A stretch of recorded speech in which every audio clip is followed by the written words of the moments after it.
Hello. Good evening, everyone. We're so happy to have you all here again. I know the holidays have been a busy time, so thanks for all the hardcore food and agriculture folks out there. Before we dive into the panel, I like to get a sense of who's in the audience. So I'm curious, who here works in the food sector? Food versus agriculture? Food?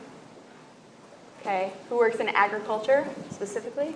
It can be both, that's fine, I'm just curious. Who here owns or has grown up on a farm? Okay, good, so you know your audience a little bit better than when we started. I'm gonna kick off by just allowing each of our panelists to talk about what you're doing that's innovating or disrupting in the food and ag space. Sort of a basic explanation of each of your businesses. And Mark, I'm gonna start with you. Yeah, sure. Thank you. And excited to be here to share our story. So I'm one of the co-founders for a company called AeroFarms. We're an indoor vertical farming company. Our global headquarters are in Newark, New Jersey. We grow in converted warehouse spaces without sun or soil. So we're able to use technology in a new way of thinking about how we redefine agriculture. We are able to grow with LED lights, with something called aeroponics. That's the Aero and AeroFarms. It's a way of growing that uses 95% less water, so we think about one of our most precious resources. Fundamentally, though, it's about how we enable local production at scale, how we can bring the farm to communities, and really be able to offer a year-round supply that is safe, it's nutritious, and delicious. So that's kind of things we're doing at AeroFarms. All right, so Food Trace, it's software as a service, also sometimes calling it storytelling as a service. I really founded Food Trace because I wanted to solve a problem for my first company. A chain of juice bars that we were just running into lots of supply chain issues, safety issues, wanted to make sure that all of our customers also understood where all of our products were coming from. As you see in the market today, more and more people are interested in understanding the provenance, really where their food is growing, where it's coming from, whose hands are touching it, and also where it's going. Many businesses need to have more data at the click of a button that's seamless as well as affordable. And we wanted to build a platform that gave small and medium businesses a very reliable, visually focused software service that a lot of the big food and agriculture companies were using. And so I launched Food Trace in 2014. Partnered with Google in 2015 to focus on a maps feature so that we can offer mapping and data visualization as a service to food businesses around the country. Grew to over 13,000 food businesses using our software freemium service and sold it earlier this year. Now work on a few different food ventures on the venture capital side as well as on the CPG snack side, and happy to be here. Thank you so much. So FarmLead is basically an online grain marketplace.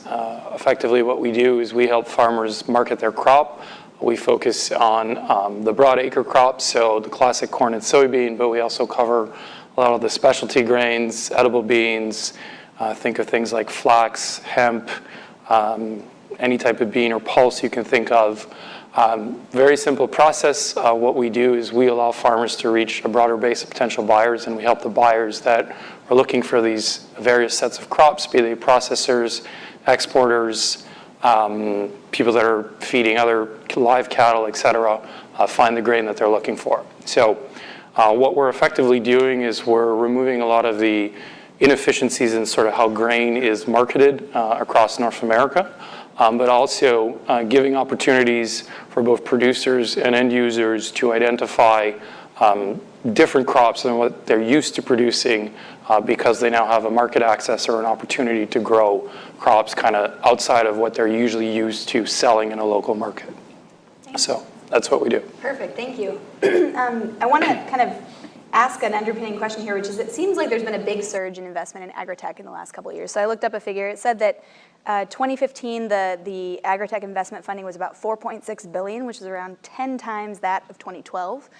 Seems like it tapered off a little bit in 2016, perhaps. But all three of you have raised money. You've sold a company, Riana. You're raising money right now, or you said you just closed on a round.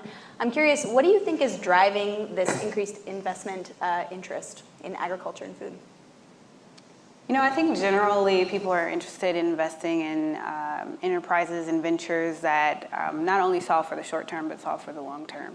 As we focus on sustainability within the country and around the globe, and understand really how big agribusiness, agriculture is, not only in the U.S. where it's a $2.4 trillion market, but across the world where it's number one in terms of workforce industry.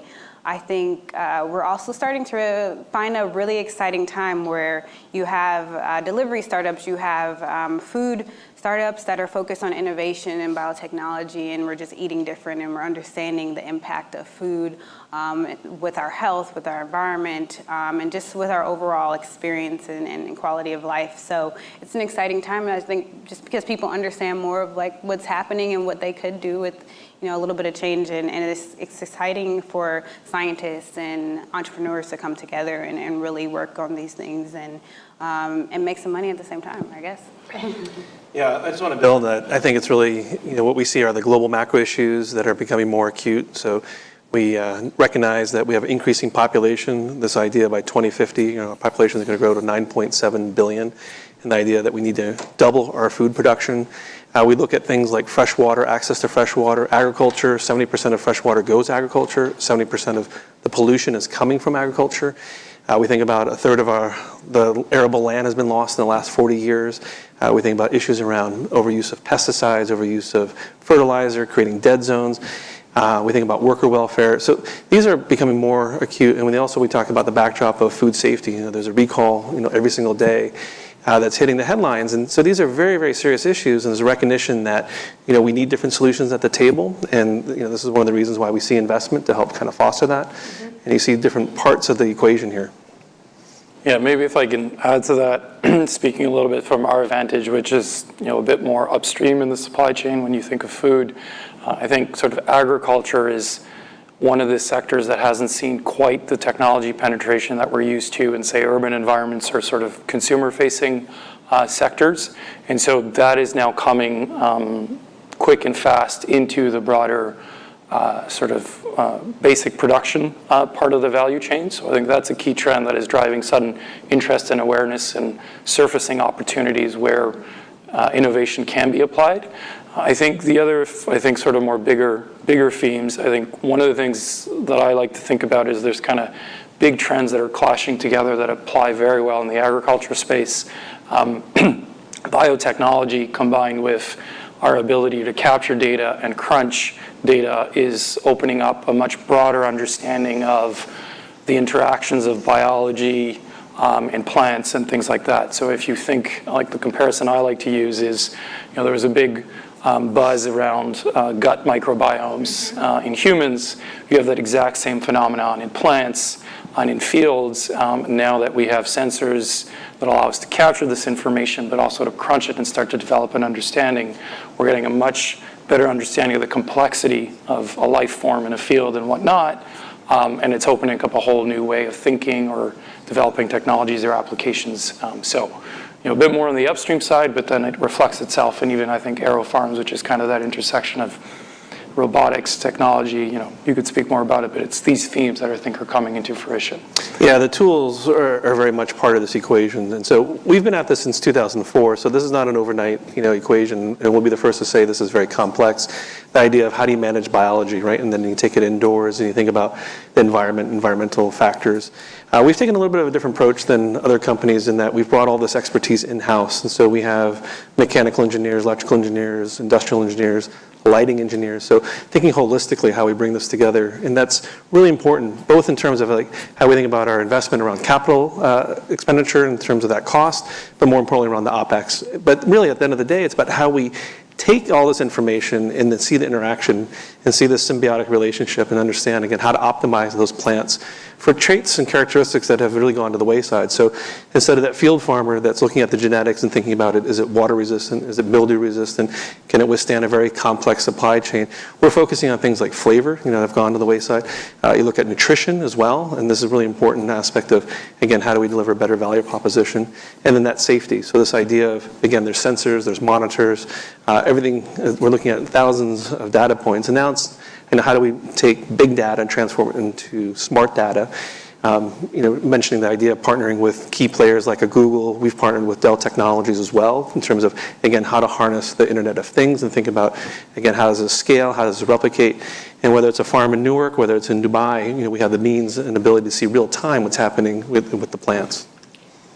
Yeah, and I just wanted to add, like, as you said, your talent coming in, these engineers, and I was a biologist coming out of college, and you think your two routes are to go into kind of academia or going into a large company to do R&D, things that take a very long time to solve issues that you're super passionate about. So I think as the talent shifts over to these great startups, the fundraising and the excitement, and it's things that people were solving 10, 15 years ago are now showing up on TechCrunch and Fortune and New York Times, and so the talent and the money is flowing into this space, and it's just a great time for both of them to solve these major issues.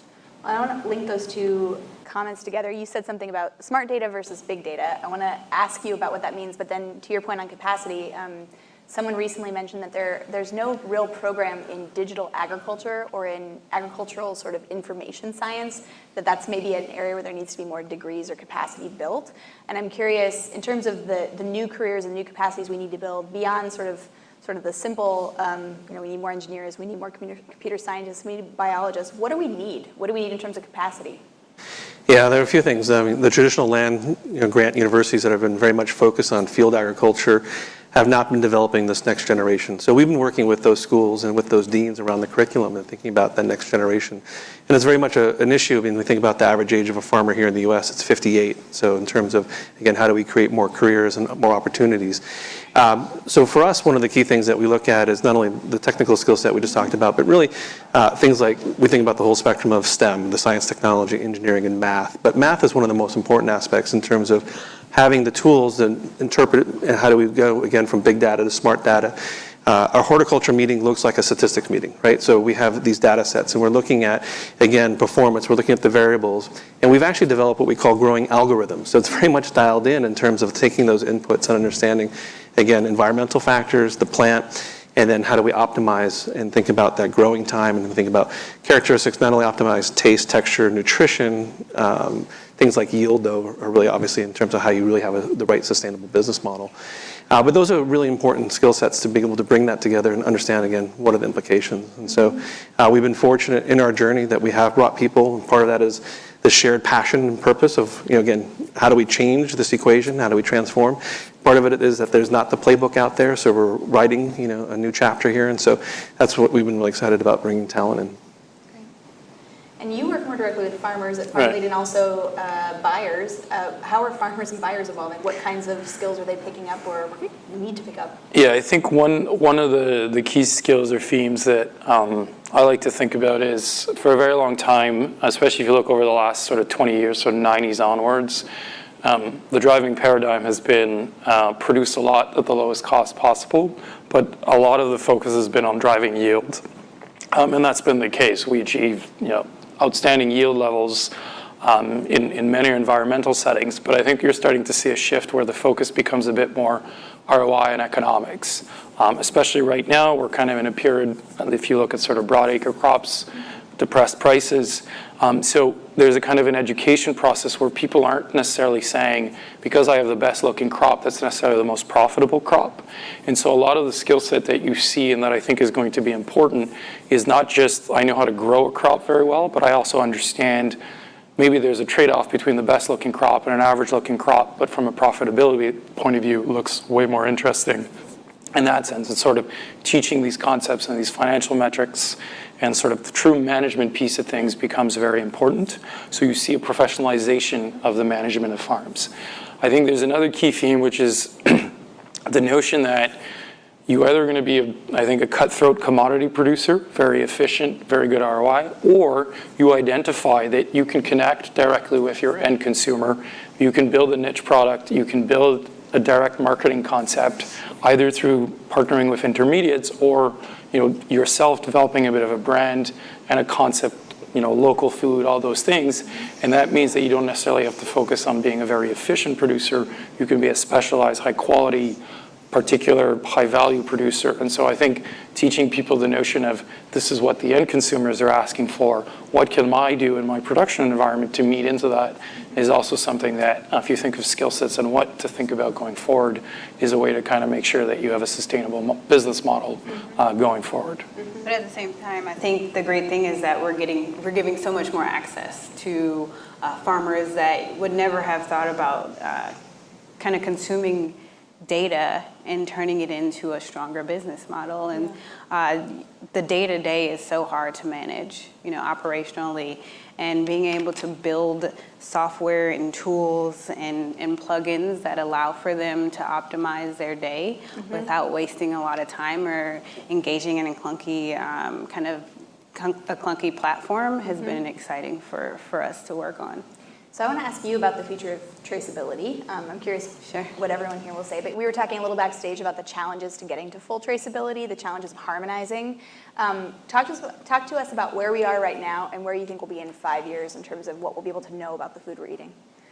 Yeah, I think it's been a long road of kind of barriers and traceability and open data sharing. For a while, that was a part of like how a food company won, how a farmer was able to win the market, right? It was by holding this data kind of secure and not really sharing with who they're selling to, who they're buying from. And but the market has demanded a shift in that. And so over the past few years, you see a lot more companies trying to solve for either some of the more soft applications of data sharing and storytelling of food sourcing, but now we're seeing a lot more excitement in engineering around things like blockchain, right? And so I would love to discuss more about blockchain, but I think over the next 5 years we're finally going to have a time where we're marrying nanotechnology, biotechnology with companies like Appeal Sciences, with applications coming out from Department of Homeland Security, where we're adding markers that don't really affect the flavor or the taste or the shape of our produce with information that can tell us exactly where that item was grown, is coming from all the checkpoints and nodes throughout the process all the way to our tables. And so we're finally at a time where we're marrying the science and the interest and the consumer demand with making sure that we have the right data and cloud infrastructure. Yeah. Well, you mentioned blockchain. We were talking about it backstage. How does that play for someone who doesn't understand blockchain very well? Does anyone want to take a stab at defining it and what it means for the food and agriculture space? Lynn, I think you have.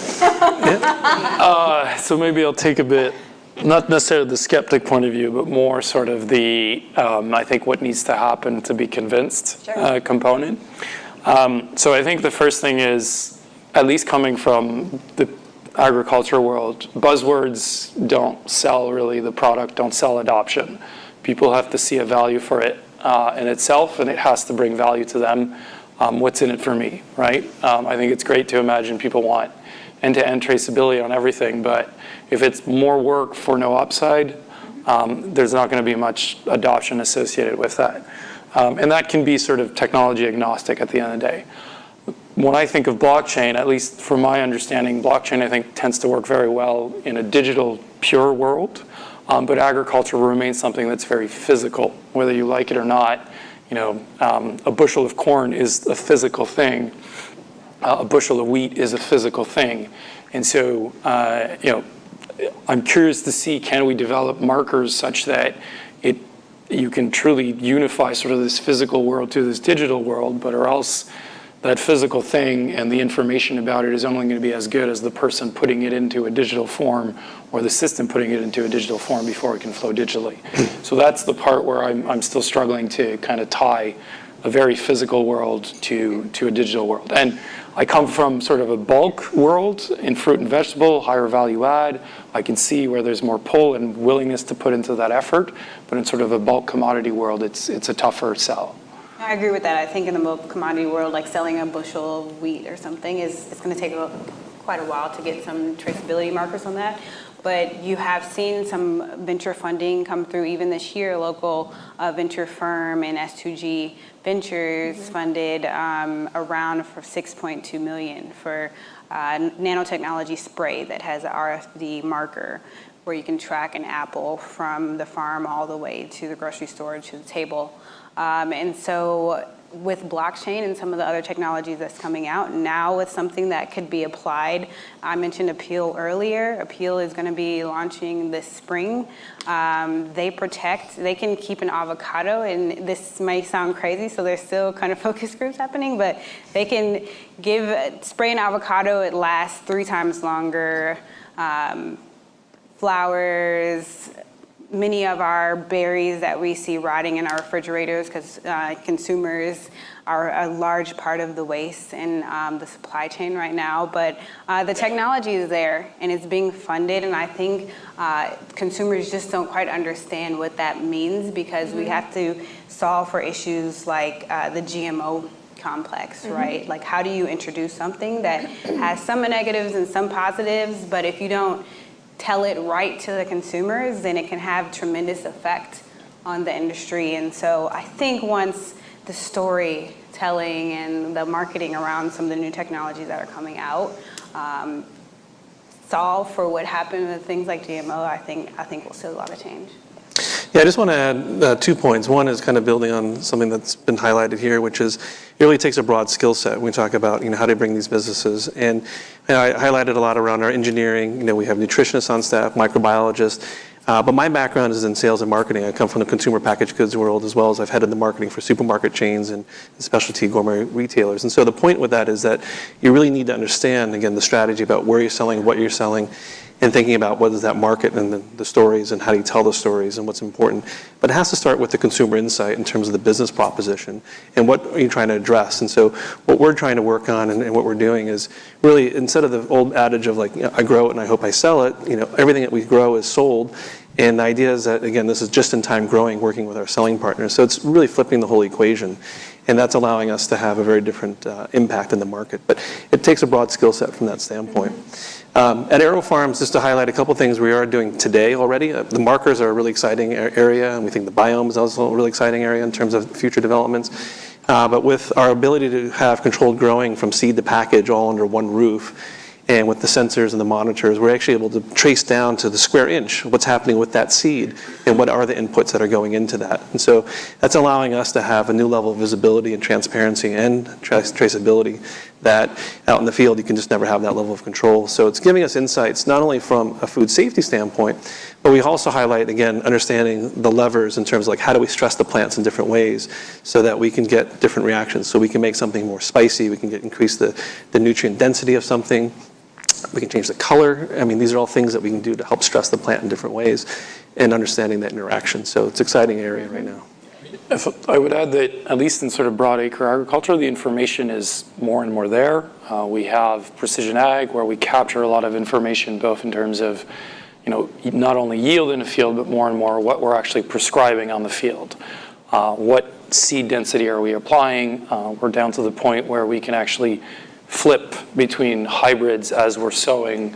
We can switch from a more performing hybrid in the higher performing part of the field to a less performing corn hybrid in the less performing part of the field, and we can adjust the rate of fertilizer we apply when we go in later and so forth. So if we really wanted, we actually have the information as to exactly what we did in that field, and as a result, how is this particular tonnage of grain that came off that field produced.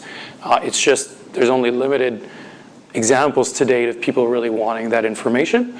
It's coming. There is more and more, particularly in the livestock industry, an interest in tying back, if you're raising a chicken or a hog or whatnot, the actual grain that was used to feed those animals, how is it produced? Because if you're trying to build either visibility on the supply chain or the sustainability of that production, you're going to need those different pieces of information.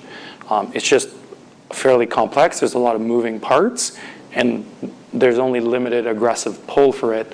I think it will come. I just don't know exactly in what form and ultimately how that information will move up and down and whether or not there'll be truly end value for it that'll make its way back up to the producer, because that's what's going to drive whether or not people are willing to do this. Yeah, I mean, that end value that you're talking about is whether or not you can act in time, so you have the data, but then how do you make it actionable and then see an impact? And again, this the challenge with the field is this, again, you only have one May every year, so again, isolating the variables and then being able to optimize in that environment. It's going to be a process that will iterate over time, but it will take some time. Yeah, but I'm sorry. I think we know, like what can be actionable right now in terms of food safety. Like how can we eliminate any major breakouts before they even happen, right? And so food safety would be a very interesting driver. And then after that, just the trend and kind of visibility and transparency through every industry, and how that spurs consumer growth and consumer spend. That'll be kind of secondary. We'll see where that goes. I want to talk a little bit about you mentioned GMOs earlier. Obviously, GMOs created they're an ongoing point of conversation with the consumer base, and I think there's a lot of interest in seeing how consumers react to CRISPR-Cas9 or gene editing. There's a lot of interest in seeing what's going to happen with sort of new protein, sort of alternative proteins that are being put out on the market. I'm curious, especially from a marketing perspective, Mark, but any of these conversations, what are companies thinking about? What should they be thinking about in terms of how they talk to the consumer about the science? Yeah, it's a great observation. I think with CRISPR, this line is going to get really blurred very, very soon as well, so it's going to be more challenging. But I think, again, the consumer has demonstrated, so companies have responded. I mean, why have the consumer packaged goods companies now voluntarily started to label? Because they're looking at the consumers at the end of the day. So regulation and government was able to do it, but the consumer was able to really drive that. This is one of the areas that is kind of challenging just in terms of education, right? So what's needed is just really understanding and appreciating, when you say GMO, it's very complex. For the category, and we can grow a wide range of different types of categories of food, but our systems today are optimized around short stem leafy greens and herbs. It's an area where there are no GMO offerings. And so, we actually still put on the package non-GMO.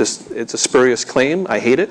But it's one of the things we talk about how do we give the consumer reassurance for something that they have this perception around. It's the same thing that we have the same challenge. This is really loaded, but organic is the same way in the sense of what does organic mean? There's a perception of no pesticides, but that's not the case at all. And so labels are providing reassurance, but there's still, even with things that have been out there for decades now, a lot of confusion. So education is going to be one of those big challenges we have as an industry. I mean, I would tend to agree on the education piece. I'm not yet convinced it's yet a one argument, far from it. I think, if you take a bit back to the history of GMO, the initial wave of technology was very much about providing value to the producer. It was never talking to the end consumer. I come from a farming background. We grow GMO corn and soybean. It's extremely efficient. It's simplified the way we produce a lot, so it speaks to the value proposition to us. But then if I go into a downtown city and I start walking around with GMO soybeans, one person out of two is almost offended by that. And it's really this notion of, from my point of view of the world, it adds a lot of value. Now you shift the GMO debate and you actually say, well, what if we created genetically modified plants that have a direct value to the end consumer? There's been attempts. In Canada, we had a huge controversy, and we do GMO in plants. We're starting to do GMO in animals. A company tried to market GMO salmon, and it's been a big controversy in the U.S. as well. Huge backlash. It's been accepted, though. It was accepted from a regulatory point of view, but the consumers completely rejected it. It was the same phenomenon in the U.S. The FDA pre-approved it. Congress went against it. Now it's kind of coming back. But there's that clash of the scientists, the regulatory view, takes a bit of a purist point of view, forgetting about what the consumer at the end of the day is going to be willing to pay for. And so, the Arctic apple that doesn't brown, like same thing. We've tried Simplot potatoes. McDonald's said no to them. So there's a bunch of things that, even though we start saying this is good, this is better, there hasn't been the uptick. And so I'm not yet convinced it's going to work. To be proven wrong on the education piece, but maybe we'll have a complete different paradigm shift. The Aero farms are going to say, you know what, we can produce lots of it. It doesn't have to be GMO, and this may start moving into row crops or things like that. Totally take on another marketing beast, right? It needs Right. to have a different name and a different application. Yeah, no, I mean, the AgroTech apple is a great one because you talk to any consumer and you say, you know, would you like to not have your apple brown? They all say yes, you know. And would you like to have that convenience of a slice and you're having it giving out to your family member? And they're all, yes, of course. And then it's really an interesting case study in terms of, again, how to bring that to market and seeing what the reception is. I think that's going to be one of the winning ones, though, out of the things that we're seeing because of the convenience and the value proposition there. So those are things that will help, I think, certain things with adoption. Yeah. So another point of discussion that people are quite interested in is what does it mean for Amazon to be entering the food space? So thinking about traceability to the consumer and the traceability they have to a lot of suppliers, the position they're going to be occupying. I've had a lot of people ask me to speculate. I feel not equipped to do so, but I'm going to see if any of you want to take a stab at speculating on what it means for Amazon or some companies getting into this.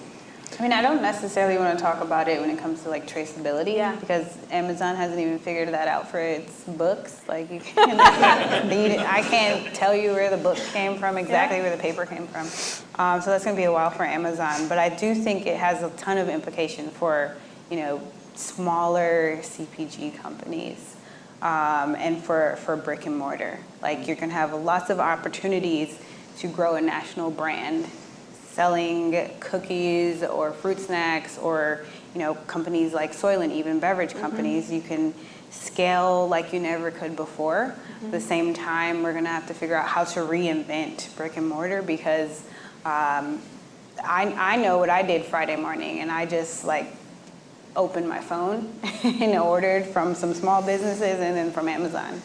And so there's going to be a lot more implications on like restaurants and grocers locally, and we'll kind of see how they're going to weather that. And it's going to take a lot of partnerships and a lot of innovation on that side to kind of tame where Amazon can go with shifting the market. I mean, it's part of a bigger commentary in retail overall, right, in terms of consolidation. So there's much fewer number of major players. Grocery shopping in particular gone from very much local, regional. Now you have these national chains. So just in general, you know, you have less negotiating power as the vendor or the supplier. But ultimately what this is going to help the whole industry in terms of supply chain efficiency. And I think those benefits, you know, again, will be able to be reinvested back into the industry, and there'll be benefits from that standpoint. The thing is, you know, again, Amazon, you know, they disclose some of their areas that they're serving, right? So again, the idea of how do you really bridge this last part of the equation in terms of, particularly when it's a fresh perishable product, there's still a lot of trial and error that's going to be out there. Great. Well, pretty soon we're going to switch to questions. I'm starting to get quite a few on the online portal, but we'll also take some from the audience. But before we do that, we're going to be focusing this year at the Chicago Council for our Global Food Security Report on youth and youth livelihoods in rural areas, specifically looking at, you know, sub-Saharan Africa, which is going to have this massive increase in population, very young population already, and getting younger. South Asia has a very young population, many of them still rural and relying on agriculture and food, and certainly that's true in other regions as well. And a lot of what we're talking about is preparation of young people to be employed in the food and agriculture sector in those regions. But I think it's a conversation here as well, and I'm curious, we've also got some students sitting in the audience, what kinds of education shifts do we need to make to prepare the workforce for success both here in the US or in sort of wealthier economies, and also what should we be preparing for in terms of the future of work in agriculture and food globally? Any thoughts on that? Yeah, I can share some examples of what we've been doing. So, for example, in Newark, this is way background. Our company started out in Ithaca, upstate New York, in the Finger Lakes area. Our chief science officer was a professor at Cornell, so one of the top ag schools. We moved our headquarters down to Newark, New Jersey about 3 years ago to be able to serve the New York metro market area. Part of it was our ability to recruit and attract talent, but part of it was that we've had a working farm in an inner city school for over 7 years. And so we see this is a kindergarten through 8th grade program, and we have a working farm right in their dining hall. And they call it a dining hall specifically because all of a sudden it's now become another classroom, you know, for the students. And so they see firsthand how their food is grown, It's the shortest farm-to-table experience around for the students. So you create that connection is really one of the most important lessons, particularly when we talk about urbanization and thinking about, again, that connection with your food and where it comes from. And all of a sudden, it's not a funny food. It's something that they've grown. There's a tremendous amount of engagement, and so they're eating it, so you're able to have an impact on behavior.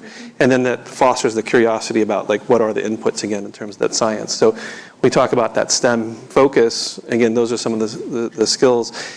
We have 6th graders that are writing Raspberry Pi programming to be able to do, again, remote monitoring of, when they're on school vacation. So it's remarkable in terms of, like, how can you foster that? How do you encourage that and see it firsthand, the impact it can have? Yeah, I think in the U.S. we're going to have more impact on health when it comes to food and understanding and growing.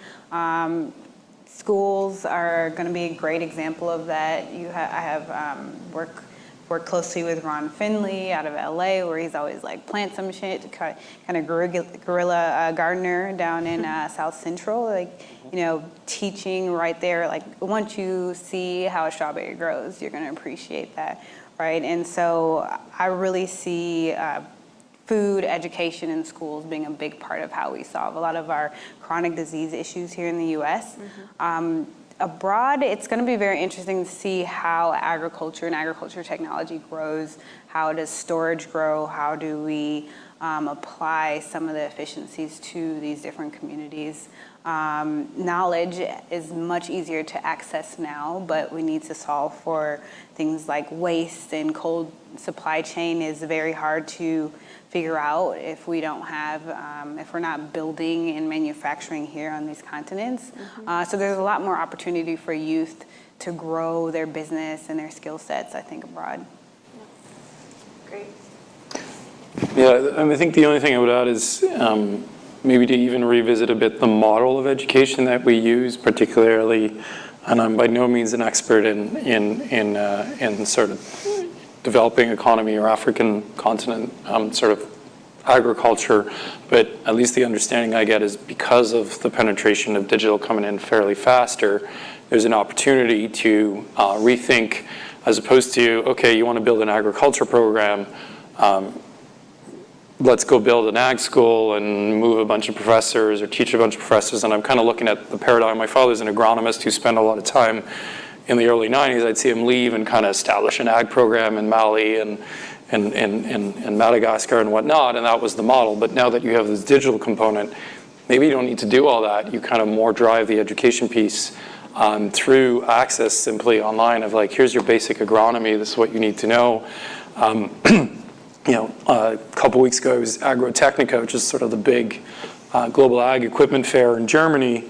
And Bayer Crop Science was coming out with basically an app where you take a picture of any pest, a plant, an insect, shading on the leaf that indicates a particular fungi, and they can tell you right away what it is and kind of the prescription of what it is in terms of how to tackle this. So just translate that to an environment where you're teaching basic agronomy. Well, there's many different ways to teach that basic agronomy, I think. Yeah. I feel like you set me up because the council has a paper coming out within the next week on digital agricultural extension, exploring exactly this point, which is that people are accessing information completely differently, including about how to grow, how to sell. One of my favorite examples of this is I joined a private Facebook group of Kenyan farmers that was 70,000 farmers in April. It's now 120,000 farmers, and they're sharing information about production, where to sell, where to buy. It's a completely open channel to get that information, which wouldn't have been happening a year ago, in that way. So I want to shift to question and answer. We've got quite a bit here online, but I'm going to see first if anybody in the room wants to begin, and then I'll take a look at their questions. Marshall in the front. I'd like to Microphone's coming. 1 second. No, sorry. No I'd like to ask you all to come back to the question of the consumer. First, I gather none of your businesses has really, you are a producer-facing, trader-dealer-facing business. You are a wholesaler-facing business. You're not selling directly to the consumer. I don't know if... We do. So, you do? Yeah. But locally, I presume, in Newark. Directly, yeah. In the New York Metro, but yeah. So I want to ask, how do you establish the value proposition for the consumer? And what do you see as the resistance? I've been in a discussion just a week ago with George Church, one of the leading biologists in the world today, about the CRISPR issue and public education around genetic technologies in particular, in which his answer was, I have not a clue how we're going to deal with this. Another example was that somebody said, well, he saw packages of salt being advertised as non-GMO because it's a marketing gimmick, right? So that's become a gimmick. It's supposed to be consumer-facing proposition turns out to be in considerable measure a marketing gimmick. So I'd like to hear you talk more about the end user here. I don't hear any examples of, a kind of vertically integrated app that is going to really help consumers make these choices. Yeah, I mean, that's something that we built with Food Trace. We were B2B2C, right? We gave the businesses the tool to share exactly where their products were coming from on social media and gathered a lot of data from that. I built that because in my first business in 2012, we were a very fast-growing juice bar earlier in the year. We had a health blogger come in our third month in operation. We grew to over $1 million in sales that year. But she came and this is when like blogging and Twitter is really taking off. And it's, February. And she orders a blueberry smoothie. And we had a delivery come in, and we marketed ourselves as organic. We were mostly organic, but in Chicago, you cannot always buy organic blueberries, right? At least you can't from Michigan. And she saw that order of blueberries come in, fresh, nice, great tasting blueberries, and it did not say organic on that box. And she lit us up all over Twitter and social media and on her blog. And her blog showed up on the first page of Google when you searched our business. And I was horrified from there and built a tool and tried to understand the consumer as much as possible. And I think that's what all businesses have to do today. And with the next round of GMO companies or labels or solutions that come out, we need to engage with the consumers before we even market to the grocery stores and the e-tailers that sell them the products. If we do not engage with consumers at every level in every city and every background, then we're going to always miss the mark. And that's how I look at it, and that's how I approach whether I'm consulting or helping a business grow or how I build my companies. Yeah, I talked a little bit about my background in consumer packaged goods with brand management. It starts with the consumer, right? And so what we did is we did primary research. We did major customer segmentation studies, understanding key drivers, what are the key attributes. And so we totally flipped it again, understanding what were the needs and what were the pain points. And so the number one trend at retail is local. And so we tap into that. So this idea that we can bring the farm to the community and have it be by the community for the community is one of the things that they're voting with their wallet on every day. Then we talked about in terms of key benefits, so the idea that we were able to grow with no pesticides, the idea that we were able to grow with 95% less water, this environmental story as well has really resonated. And then we talk about a different story, though, to our selling partners. So we sell to a wide range. So we sell to retailers, all the mass supermarkets. We sell to food service. We sell to institutions and schools. But we talk about what are their pain points. So it's around sourcing. It's around availability. It's around consistency. It's around being able to offer something on a year-round basis. And so that's changing some of the things that they're facing with in terms of what they're having as their pain points. And so we think about the different messages for those different audiences. But at the end of the day, the consumer, that end consumer, is so critical to this whole value proposition. Great. I'm going to take a question here from the online community. We have a question that says, what do you anticipate will be the greatest surprises in the field in the next decade? And I don't know if they mean in the field or in the field, but you can interpret that question. What's going to surprise people? So I'll take a crack. I think one of the things that I think could be really interesting is a huge paradigm shift as to how we do broadacre agriculture. Robotics are coming into the field. We're starting to see these swarm robot concepts. Instead of taking one very big machine, we're breaking it down into many small machines. And if you kind of look at the history of agriculture, it was man, then it was animal, then we discovered chemicals, and then we made the machines even bigger, and we structure the environments in which we produce food because of that, and we're kind of stuck on that structure and approach. if you say, well, throw a bunch of mini robots that are very self-autonomous and can run around and zip around in the field and whatnot, we don't need super aligned straight rows. We don't need to only be able to go into the field at very specific periods in the year before the plants get too big, that we start driving over them and so forth. And so, maybe it's way out thinking, but it opens up the mind to think about a very different approach of doing things if you kind of think on 20, 30-year arches of how technologies can completely change what we think is the unchangeable way of doing things today. So I think that that's one theme. I think the other theme that I sometimes like to kind of push a bit the thinking is, if you have a clear mandate on the end side, you can push a shift. And again, looking a bit agrotechnica, looking at equipment manufacturers, Europe has a fairly aggressive drive in certain countries for organic production. There's a good share of the demand that's there. And you see innovation happen, even in broad-scale agriculture, of a whole bunch of funky-looking, what I call implements, pieces of metal that scratch the dirt, flip the dirt, bury the weeds, whatever it is. We don't have some of those here, but there's more of those, and the innovation is really picking up. And so we assume, okay, to accomplish this form of agriculture, we need the chemicals and the heavy mechanical work. Maybe there's kind of another way. It's a question of thinking long and hard about how to do it. Robots can be an enabler of that. Robots are kind of a mechanical replacement of a chemical weeding approach. So I think thinking about these things and could they help each other or drive sort of new models of production at scale is something that I like to think about could be a big surprise 5-10 years out from now. Yeah, I really think that in 10 years makes it a lot easier, the question, more than 5 years. When I learned, I can't remember if this was undergrad or grad school, but when I learned that, over 40% of in the US, we waste over 40% of everything that's grown across the world. We grow enough in the US probably, and maybe with one other country, US and Mexico can, everything that we grow in US and Mexico can feed all of those malnourished, undernourished. So I really think that across the world, we're going to see a tremendous impact in solving for malnutrition and world hunger. Mm-hmm. We've come to a time where it's exciting to eat a cricket cookie, right?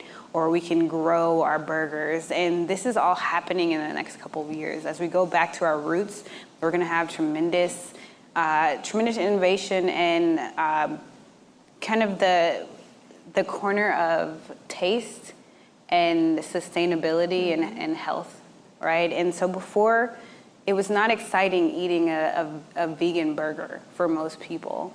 And you could trick a lot of people today with a vegan burger, with things that are entering the market.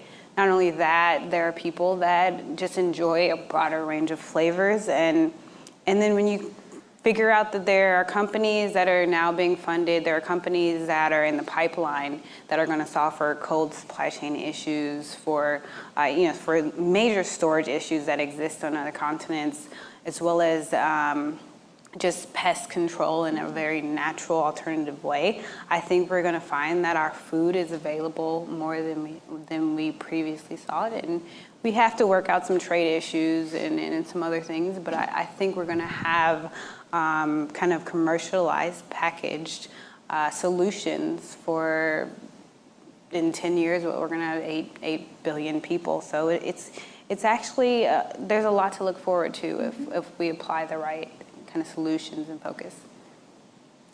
Yeah, I think the lens is, certainly how we look at it is, how do we eliminate elements here like the waste? So the circular economy, this is something that is part of our company, it's part of our DNA in terms of how we think about each part of the equation. So whether it's the water, whether it's the fact that we don't use pesticides. We think those are key elements in terms of, again, reinterpreting this idea of 40% waste of that people are throwing out. If you take it all the way back through the value chain, what this complex supply chain, you take back to the farm, it's actually 76% for leafy greens. So think about all that embedded energy. And you think about, again, not having that food actually going to people. So there's opportunities. And that's this idea of the swarm, we're kind of thinking like the swarm farm, right, if you will, the idea of you can have distributed food production, and that all of a sudden doesn't have to be centralized. And this is one of the ways, again, how you can enable that to have the right kind of efficiency. Just to highlight, I mean, this is a way of growing with what we're doing with vertical farming, with a faster crop cycle, the idea that we're not competing with weeds, so there's much more density per square foot. It's a way of growing that's 390 times more productive on an annualized basis versus the field farm. And people look at that like, how do I interpret that? What does that mean? And the reality is that, you know, again, it's not even factoring in the fact that if there's a weather issue or climate issue, I mean, all those are becoming more acute as well. But more importantly, how we can use this way of growing to have a more nutritionally dense product as well. So we see opportunities that have a very different product proposition and value proposition. You know, and so things that we're working on today, you know, we think we'll see a lot of truly the fruits of that, you know, within the 10 years. Let's take a couple more questions over here and then there. We'll take 2 before we turn back. Congratulations on your innovations. I'm really inspired by your stories. I'm interested in your relationship with big agribusiness, you know, companies like the Cargills, the ADMs, Dole's, Monsanto's. Are they a partner, investor, a competitor, a threat, or a friend? I mean, tell us how that influences your business model. And take one more before we turn it over. Right there. Nathan Carson, University of Chicago. You mentioned earlier that we're going to have to be doubling our agricultural output in order to feed the world's growing population.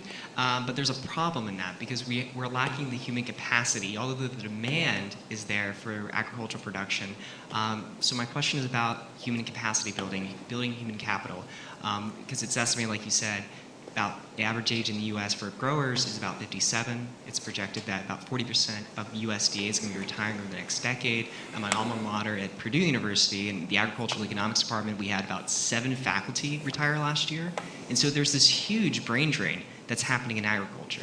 And so my question is, how do you plan as leaders in agriculture, in consumer food products, food services, how do you plan on partnering with these premier land-grant institutions like your University of Florida's, your Purdue's, your Cornell's, to develop the next generation in this human capacity?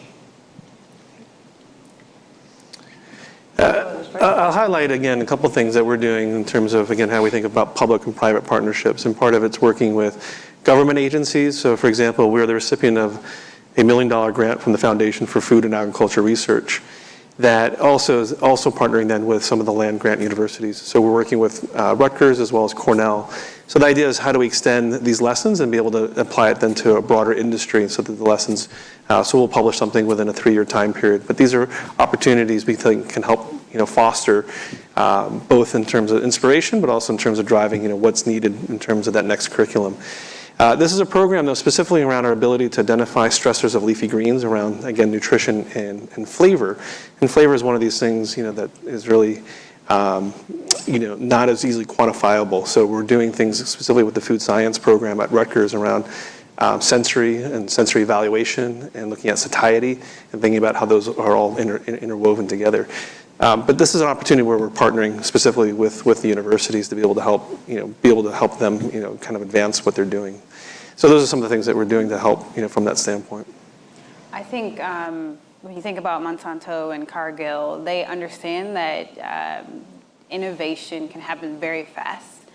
Startups can make a very big dent very fast, and marketing communication could lead to a lot of problems for them. So Monsanto has a venture company or a venture arm in St. Louis. Cargill is partnered with Rabobank and Food Tech Connect to work on actively investing in these spaces that don't necessarily align with what people think their business model or their traditional focus has been in.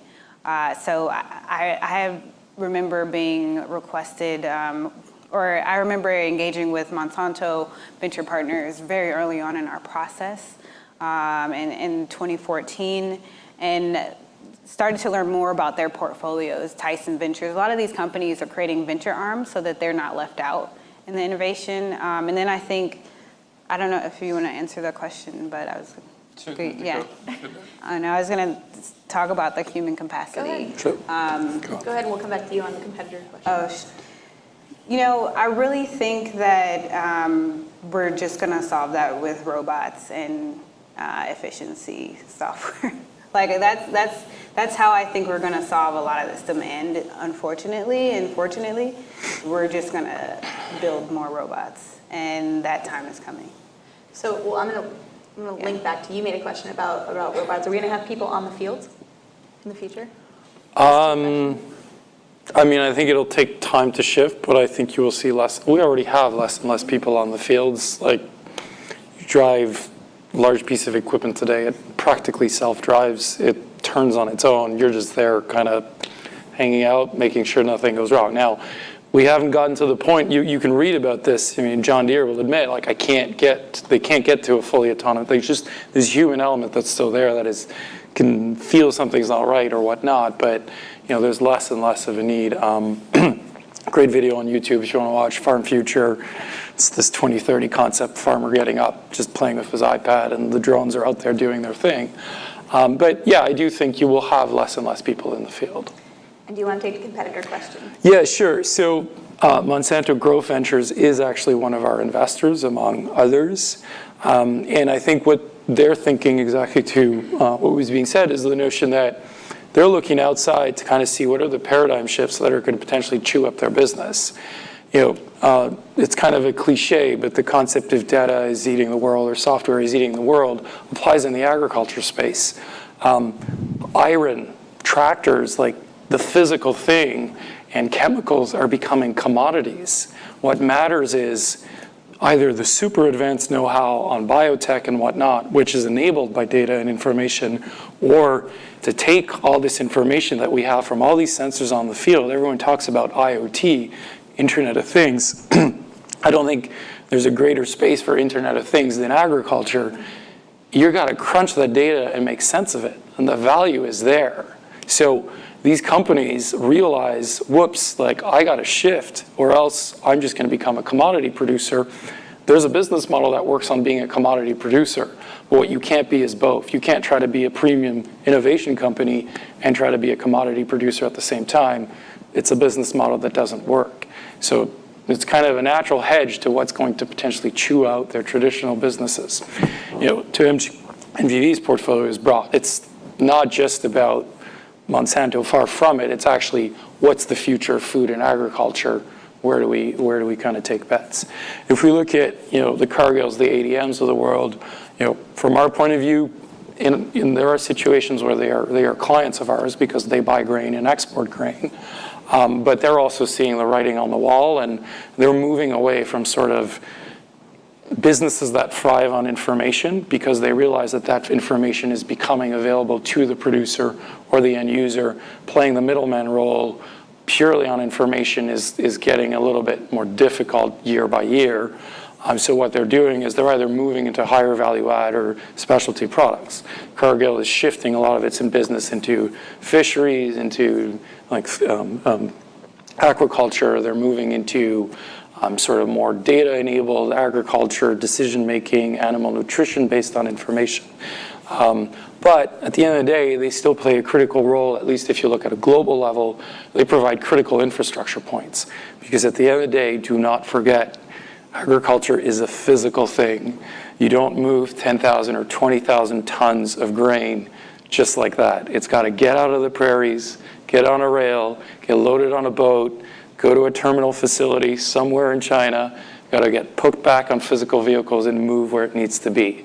And if we forget that part, we're kidding ourselves about the physical aspect of agriculture. Well, we've gotten to the end of our formal program here. There's going to be networking afterwards, and thankfully it's a small enough room. I think most people can come find our speakers and maybe ask some questions, but I'll just flag some of the questions that were on the table that we didn't get to, and hopefully they can continue afterwards. We had questions about food waste and the responsibility of restaurants in the food waste area, and especially chefs. Questions about climate-smart agriculture, how to attract young people into careers in agriculture, and there was a question specifically related to the nanotechnology sprays and concerns about what those mean for health. So lots of active questions going on. Hopefully we can keep talking afterwards, but I just want to thank all three of you for joining, and thank you all for coming. We're looking forward to talking about it.